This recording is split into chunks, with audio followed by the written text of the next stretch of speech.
Hello guys, welcome to my channel. இன்னைக்கு நான் வந்து பயோமிமிக்ரியை பற்றி பேச போகிறேன். பயோமிமிக்ரி தாண்டி ஒரு day to day example of biomimicry. சரி, ஓகே. பயோமிமிக்ரினா என்னென்னா, நம்ம நேச்சரை பார்த்து நம்மளோட ப்ராப்ளம்ஸை வந்து இன்ஜினியரிங் ப்ராப்ளம்ஸ் வந்து சால்வ் பண்ணிக்கிறது பேர் தான் பயோமிமிக்ரி. இதோட பெஸ்ட் எக்ஸாம்பிள் பார்த்தீங்கன்னா வந்து புல்லட் ட்ரெயின்ஸ்னால் நீங்கள் பார்க்கலாம். புல்லட் ட்ரெயின்ஸில் பார்த்தீங்கன்னா ஒரு ஷேப் வந்து பார்த்தீங்கன்னா ஒரு பறவையோட மூக்கு மாதிரி இருக்கும். லைக் நான் சின்ன வயசில் அதை பற்றி பார்க்குறப்ப அது ஒரு டிசைன் போல் கொஞ்சம் ஃபேன்சியாக இருக்கிறதால வச்சுருக்காங்கன்னு தான் நான் நினச்சேன். பட் அது பார்த்தீங்கன்னா அதுக்காக மட்டுமே வச்சது கிடையாது. அது வந்து ஒரு ஏரோடைனமிக்ஸ் இம்ப்ரூவ் பண்ணுறதுக்காக தான் அந்த ஒரு டைமண்ட் ஷேப் ஆஃப் ஒரு ஷார்ப்னஸ் நமக்கு எல்லா புல்லட் ட்ரெயின்ஸ்லையும் நீங்கள் பார்க்கலாம். இது ஃபஸ்ட்டு வந்து எந்த ப்ராப்ளமாக ஆரம்பிச்சுன்னா, அது ஒரு நார்மல் ஷேப்பில் இருக்கிறப்போ அந்த ஒரு ஒரு டனலில் அந்த புல்லட் ட்ரெயின் உள்ளே போயிட்டு அது எக்ஸாக்டாக வெளியே வரப்போ இந்த கம்ப்ரெஸ்டான ஏர் மொத்தமாக வெளியே வரப்போ அது பயங்கரமான ஒரு ஷார்ட் வேவ், அதாவது வந்து பக்கத்தில் வீடு இருக்க கண்ணாடியெல்லாம் உடையிற அளவுக்கு ஒரு அவ்வளோ பவர்ஃபுல் சவுண்டு இதாகிட்டு ப்ரொடியூஸ் ஆகிருக்கு.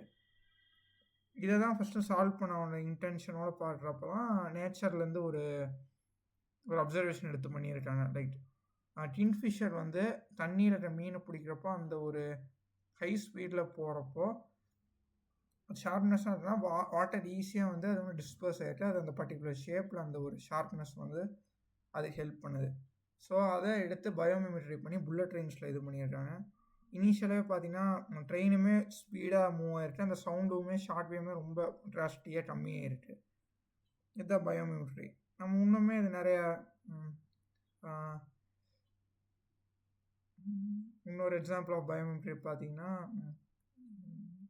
என்ன சொல்லலாம், ஹெக்ஸகன் ஷேப் பார்த்துருப்பீங்கள்ல, அந்த சேட்டிலைட்ஸ்லாம் பார்க்குறப்போ ஒரு ஹெக்ஸகன் ஷேப்பில் நமக்கு அந்த பேனலில் இருக்கிற மாதிரி இருக்கும். ஏன் பர்டிகுலர் ஹெக்ஸகன் ஷேப்புங்கிறது பார்த்தீங்கன்னா இருக்கிற நேச்சரில் இருக்கிற ஷேப்ஸ்லேயே பார்த்தீங்கன்னா அந்த ஹெக்ஸகன் ஷேப்பை தான் அதிக வால்யூம் நம்ம கண்டெயின் பண்ணிக்க முடியும்.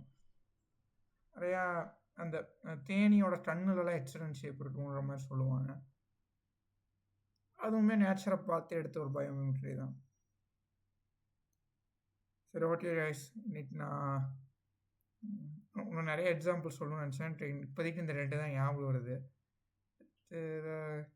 சரி, ஓகே, நான் இது டிஸ்கிரிப்ஷனில் போடுறேன் அப்புறமா கூட. அதில் ஒன்றும் இல்லை. சரி, ஓகே, சேனல் சப்ஸ்கிரைப் பண்ணுங்கள், ஷேர் பண்ணுங்கள், கமெண்ட் பண்ணுங்கள். ரொம்ப பிடிச்சிருந்தா லைக் பண்ணுங்கள். பார்க்கலாம்.